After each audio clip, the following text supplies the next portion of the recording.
box up there, the corner worker box. That's sort of a reference point that I like to focus on coming into turn one. We'll touch more on that next time through on the laps after, but just sort of take note of that visual note.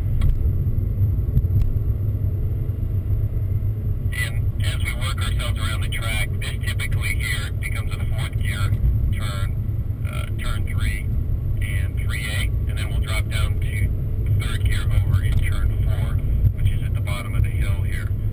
So right now it doesn't matter. I mean, I'm sure third gear is probably more appropriate, but as you come through, there's kind of a green bush up on the hillside there. There's rocks, and underneath there's a green bush.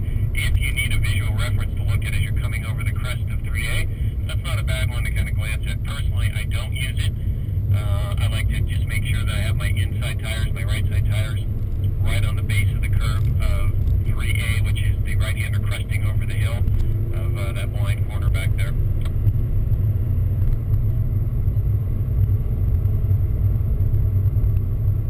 Of course, turn 5 is always a fun corner. It's fast.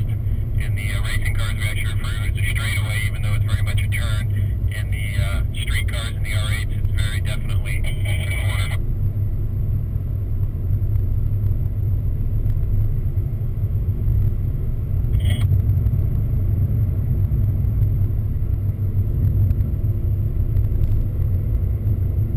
So coming through turn 6 there, it's a long multi-story drop corner, as you remember, and the apex is down at the bottom. We have the two cones spanning the whole curve because we basically kind of get down to the inside the apex of that whole curve.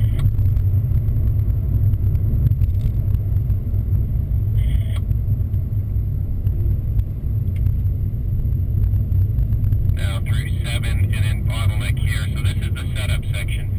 You don't want to get in too early here for 7A because the goal here is to be unwinding and accelerating from the apex cone out. So oftentimes what I tell people is, as you're coming through there, make sure you get off the throttle, get the nose of the car kind of pointed at that apex cone down by the curb, and then start to accelerate and unwind out.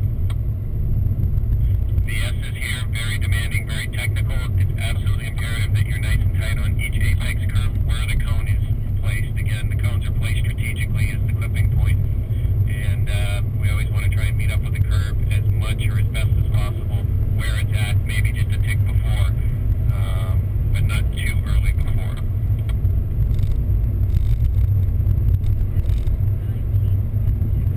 Now, see the A in Tundra, the black sign there? You're kind of aiming the nose at that, or just that separating point where the black and the red sign, the wall on the left there, coming down into 9. And we use all that, we talk about this, we kind of use it as we're going slower here, just to point out those reference points. Again, I don't typically myself look at that when I'm driving because I focus on the 3 cones on the left and turn in, but it gives you sort of an idea of proximity and how we should have the car placed when we're heading down in there and straightening the car up to get on the brakes on the entry of turn 10 there.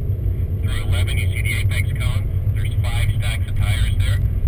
That apex cone is there, what I call next to the second to last tire stack, or the 4th tire stack.